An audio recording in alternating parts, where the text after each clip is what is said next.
Muito bem, queridos, hoje vamos iniciar mais um estudo dos livros da Bíblia e hoje vamos, nesse dia 22 de julho de 2019, vamos estar falando e trazendo para vocês informações acerca do livro escrito por Paulo aos Gálatas. Vamos falar aí dessa carta, dessa epístola, por que foi escrita, qual era a sua finalidade, o seu propósito.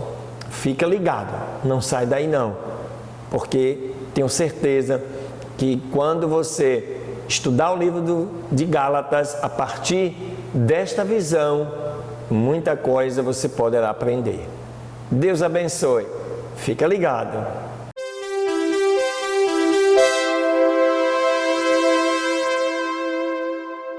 Shalom, queridos, glória a Deus, graça e paz. Mais uma vez estamos de volta nesse projeto semanal, onde todas as segundas-feiras nós estamos aqui para trazer para você informações acerca dos livros da Bíblia.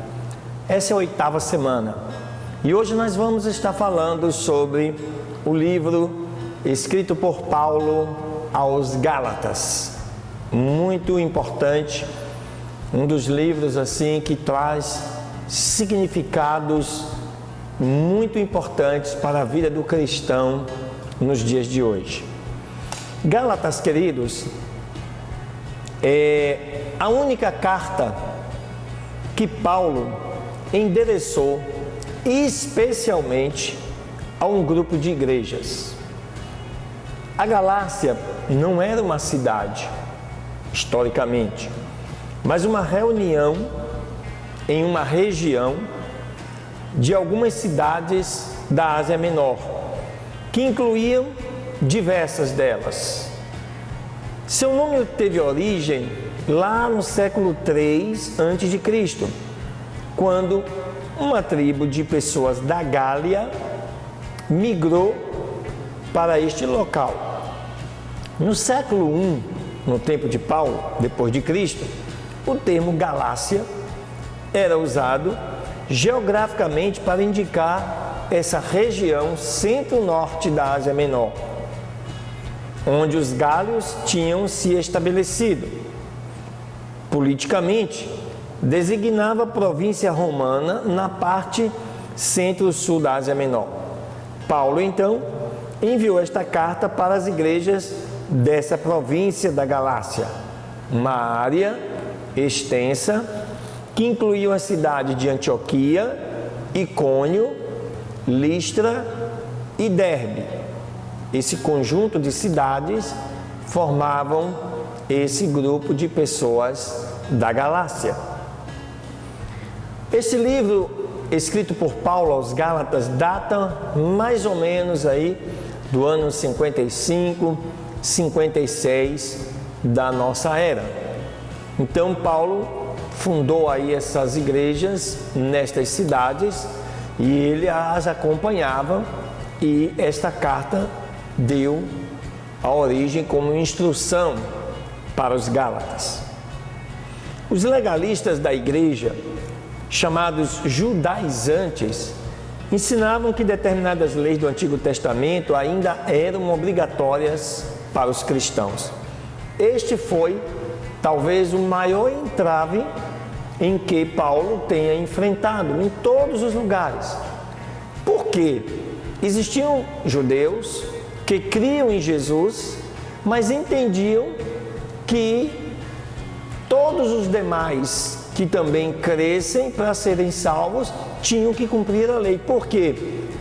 Porque eles eram um povo escolhido de Deus. E por eles cumprirem a lei, entendiam dessa forma. E isso foi um embate enorme. Nós vimos a semana passada na questão aos Coríntios e vamos ver depois para os Efésios, para os Tessalonicenses, para os Colossenses, enfim. Sempre esse foi talvez o maior desafio e embate de Paulo contra os judaizantes. Isso porque eles argumentavam que as promessas de Deus estendiam-se apenas aos judeus. e que os gentios deveriam ser circuncidados antes de poderem experimentar a completa salvação divina. Os judaizantes não negavam que era necessário ter fé em Jesus, mas insistiam que era inadequada e tentavam acrescentar às pessoas que criam a observância da lei à fé, ou seja, a lei precedia a fé, porque eles, para terem fé, já estavam em obediência à lei. Esse é o embate. Essa doutrina estava em contradição direta com o ensino de Paulo, em que se alcançava a salvação pela graça através da fé. Com isso, os judaizantes procuravam desacreditar a doutrina paulina, desafiando sua autoridade. Eles, inclusive, o acusavam de ser um apóstolo de segunda categoria, inferior a Pedro, inferior a Tiago, que viveram com o Senhor Jesus. Além disso, afirmavam que Paulo fazia concessões para tornar o evangelho mais atraente para os gentios, pois retiravam suas exigências legais.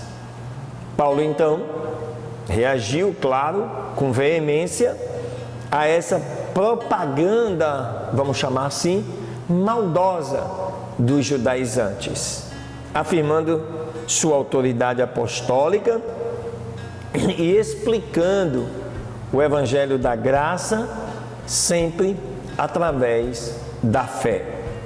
Gálatas, queridos, contém divisões biográficas, porque Paulo fala de si mesmo, doutrinárias e práticas, de 2 capítulos cada. Então ele é dividido, os 6 capítulos, 2, cada um com uma questão. Por exemplo, nos capítulos 1 e 2, Paulo defende sua autoridade apostólica, não em um espírito de indignação pessoal, mas para estabelecer a origem divina do Evangelho. Nos capítulos 3 e 4, Paulo apresenta uma série de argumentos e ilustrações para provar a inferioridade da lei em relação ao Evangelho e para estabelecer o verdadeiro propósito da lei. Na aplicação prática da sua doutrina, já nos capítulos 5 e 6, Paulo exorta os Gálatas para usarem adequadamente sua habilidade cristã e para não abusarem da mesma, ao invés de dar licença para o pecado. O Evangelho fornece os meios para se obter a justiça que a lei exige. Ou seja, ele estava ratificando aquilo que Jesus disse: eu não vim para abnegar, para abrogar, para negar, eu vim para cumprir a lei. Aleluias! Paulo te ensina também que Jesus coloca aqueles que têm fé nele em uma posição de liberdade, libertando-os da servidão ao legalismo e à libertinagem. A principal ênfase do apóstolo está na crucificação de Cristo como base para a libertação do crente da maldição do pecado. Paulo também descreve uma dinâmica união de fé com Cristo, visivelmente retratada no batismo, que relaciona todos os crentes como irmãos e irmãs. Em relação à pessoa de Cristo, Paulo declara tanto sua divindade quanto sua humanidade. Jesus é a substância do Evangelho que ele próprio revelou a Paulo. Aleluias, queridos, que bênção, maravilha, glória a Deus. Que o Senhor te abençoe e te guarde, que o Senhor faça resplandecer o seu rosto sobre ti e tenha misericórdia de ti. O Senhor sobre ti levante o seu rosto e te dê a paz. Um beijo no seu coração. Excelente semana para você e até a próxima segunda-feira. Deus abençoe.